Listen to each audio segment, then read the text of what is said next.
Magandang araw po, welcome po sa aking channel of 9TV. Patalasasan po, meron po ba kayong mga properties na napapabayaan or non-performing assets?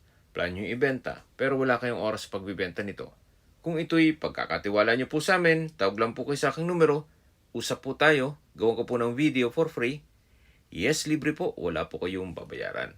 Tutulungan po namin kayong mabenta ang inyong property. Kami na po bala sa marketing, sa boosting or paid ads, even sa tripping. Hindi na po kayo mapapagod sa pag-entertain ng mga buyers. Kami na po bala sa lahat. Tawag lang po kayo.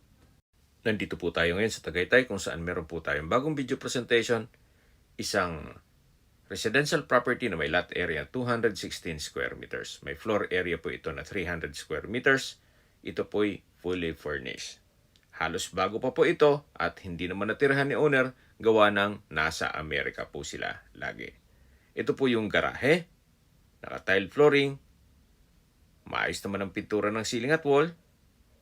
Sa dulo po ay may access door papunta sa service area. At mula naman po dito sa garahe, ito naman po yung main door. At mamaya papasok tayo dyan, pero check po muna natin dito sa kabilang side itong bahay kung saan meron po itong grotto at naka-landscape na rin po ito. Buong property po ay nakapakod na at meron pong disenyo ang concrete fence at yan po yung covered lanay na may security grill at ito naman po yung sa gilid ng bahay at ito naman yung facade. Napaganda po ng disenyo, ito'y modern design. Meron pong pocket garden dito sa baba. Wala na po kayong papagawa dito kaya ready for occupancy na po. Anytime po, once na ma-acquire nyo ito, pwede na po kayong lumipat. At ang kulang naman po, kayo at ang gamit nyo. Gawa ng ito'y fully furnished. Samahan nyo po ako, pasok po tayo. Welcome po dito sa bahay ni Ma'am at Sir. Ito po yung living area o salas. Ito po'y naka-double high ceiling, may chandelier, pulido ang pagka-pintura ng ceiling at wall, may pin lamps, may glass window with security grill. Meron din pong floor-mounted inverter type 3 Tanner aircon. May TV. Then ito pong color red na upuan ay hindi po kasama yan. Premium tiles po ang ginamit dito sa flooring. Meron pong sofa. Then sa dulo po matatanaw natin ang dining area. At dito naman po yung powder room at yung hagdan. Itong ceiling po dito sa kabilang side ay naka-ceiling cove design. Then may pin lamps. At naka-glass railing po dito sa second floor. Then stainless po ang handrail. Dito naman po yung dining area na kung saan napakalaki po ng espasyo. Meron pong dining set. Then sa taas po may ceiling fan, may pin lamp, maayos ang pintura ng ceiling at wall. Meron pong emergency lamp sa taas nito. At dito po sa dulo ay meron pong sliding glass door na may screen at security grill papunta naman dito sa covered lanay. Ito po yung naka-tiled wall at meron pong iba't ibang variants ng orchids. So mula po dito sa dining area, meron pong maliit na partition na kung saan sa likod po niyan ay yung master's bedroom. Pero check po muna natin itong formal kitchen. Dito po sa formal kitchen ay malaki din ang espasyo. Meron pong modular kitchen cabinet, kitchen countertop with stainless sink and faucet. Naka-tile flooring na rin po. Meron pong kitchen drawer, range hood, gas range, at naka-tiled wall na rin po ito. Napakaganda po ng disenyo. May pantry na rin. At dito naman po sa kabila, ganoon din po. Meron pong modular cabinets and drawers. May espasyo para sa electric kettle at microwave. At dito naman po yung access door papunta naman dito sa dirty kitchen. Ito pong dirty kitchen ay may kitchen countertop with double stainless sink and faucet. Meron pong storage ng kitchen utensils dito sa baba. At dito po sa taas, meron din pong wall-mounted kitchen cabinet. Kahit po dito, pulido po ang pagka-finish ng pintura. Meron pong another access door papunta sa service area. Mamaya pupuntahan natin yan na meron din po itong aluminum screen door. Yan po yung access door papunta sa formal kitchen at dito naman po yung common toilet and bath. Meron po itong bathroom sink, water closet with bidet, at meron pong body shower. From floor to ceiling din po ang tile bathroom wall. So mula po dito sa common toilet and bath, meron po ditong maid's quarter o maid's room. Naka-tile flooring, may sariling window glass, maayos din ang pintura ng ceiling at wall, at may double deck. Sa taas po ay meron pong wall-mounted wooden rack. At may center lamp. Mula po dito sa maid's quarter, lipat po tayo. So ito naman po yung access door papunta sa service area o laundry area. Kung saan meron din po ditong kitchen countertop, may range hood, may wall-mounted cabinet, then sa baba po may storage. At tungkol naman po sa washing machine at dryer, siguro pag-usapan nyo na lang ni owner kung isasama yan. At dito naman po naka-tiled countertop, then may range hood, naka-tiled flooring, at ito naman po yung understairs storage na malaki din po ang espasyo niyan. Katabi lang po yung circuit breaker at meron pong access door naman dito na may aluminum screen door papunta naman sa covered car garage o sa garahe. At galing na po tayo dyan kanina. Yan po yung steel gate. Then, naka-tile flooring na rin po dito at dito po sa kabilang side ay naka-landscape. May security grill na rin po dito. Balik po ulit tayo dito sa loob. Ito po ulit yung service area. Then, pagpasok po natin dito, dito naman yung dirty kitchen at sa dulo yung maid's quarter. At ito naman po yung formal kitchen. Mula po dito sa formal kitchen, yan po yung dining area. At ito naman po yung master's bedroom. Kung meron man po kayong PWD or senior citizen sa pamilya, ito naman po yung kwarto para sa kanila. May bed and bed frame, may split type aircon, center lamp, pin lamps, ceiling cove design, window type aircon with security grill, at naka-tiled flooring na rin po. Sa spasyo, malaki po. At dito naman yung walk-in closet. Ganun din po, naka-tile flooring, maayos ang pintura ng ceiling at wall, at malaki naman ang espasyo. So, kabilaan po yan. Kaya marami po kayong gamit na pwedeng mailagay dyan. Hanggang dito po sa kabila. So, dito na po tayo sa toilet and bath. Meron po itong napagandang shower enclosure na naka-tile bathroom wall. At ito naman yung water closet with bidet. Ito naman po yung bathroom countertop. May bathroom sink with faucet. Then naka-tiled wall. Mula po dito matatanaw natin ang access door papunta sa setback o likod ng bahay. Ito po yung naka-glass door at may security grill. At yan pong natatanaw natin ay yung water reservoir na kakasya po ang 3,000 liters. In case ng water shortage, mapapakinabangan po yan. Then nakatile din po ang buong water reservoir. Babalik po ulit tayo dito sa loob ng toilet and bath dito sa master's bedroom. Ito po ulit yung walk-in closet at ito naman yung bedroom. Napakaganda po. Lalabas po tayo. So ito po ulit yung partition na katabi lang ng dining area.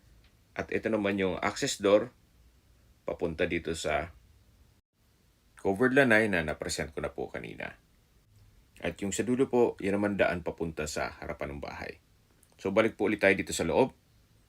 Yan po yung formal kitchen na napresent ko na rin. At dito naman po yung dining at living area. So mula po dito sa hagdan, at mamaya aakyat tayo dyan, pakita ko muna sa inyo yung powder room. Napaganda po nitong disenyo nitong pintuan. Naka wooden and glass door. Sliding po yan. Dito naman po ay may bathroom sink, may water closet with bidet, naka-tile bathroom wall, at may bathroom window. Napaganda po ng disenyo nitong tile bathroom wall. Labas po tayo para akyat na tayo dito sa second floor. Ito pong hagdan ay naka-wooden staircase, glass railing, at stainless handrail. Pero po itong staircase window with security grill, may wooden rack sa kanto, at ito pong staircase wall ay pulido ang pagkapintura. At dito na po tayo sa second floor kung saan ito po yung family area. Napakalaki po ng espasyo. Sa dulo po may glass window, then naka-ceiling cove design, may ceiling fan, may pin lamps, at may sofa. Ito naman po yung open below, may chandelier, naka-ceiling cove design, may pin lamps, center lamp, window glass with security grill, at ito po yung living area. Then matatanaw naman natin yung main door. Napakaaliwalas po, napakaganda ng disenyo nitong property. Mula po dito may access door na may aluminum screen door papunta naman sa balkonahe o terrace kung saan napakalaki po ng espasyo. Naka-tile flooring, glass railing, at stainless handrail. Mula po dito, matatanaw nyo ang mga magiging kapitbahay kung saan napakatahimik din po ng lugar. At mas maganda po ang view mamaya pag nasa view deck po tayo. Yan po yung fasad. Napakaganda po ng disenyo, modern design. At ito po ay owner's build. Kaya hindi po tinipid. Meron pong brickstone design dito sa wall. Then may wall lamp. At mula naman po dito, matatanaw natin yung grotto at pocket garden. Hanggang dito po yung balkonahe o terrace. Balik po ulit tayo dito sa loob. Pagpasok po natin, ito po yung hallway. Then yung family area. At check po natin itong mga kwarto. Kung saan malaki naman po ang espasyo nito. May split type aircon, may bed and bed frame, naka-ceiling cove design, may center lamp, pin lamps, tile flooring, may wardrobe, at meron pong sariling toilet and bath.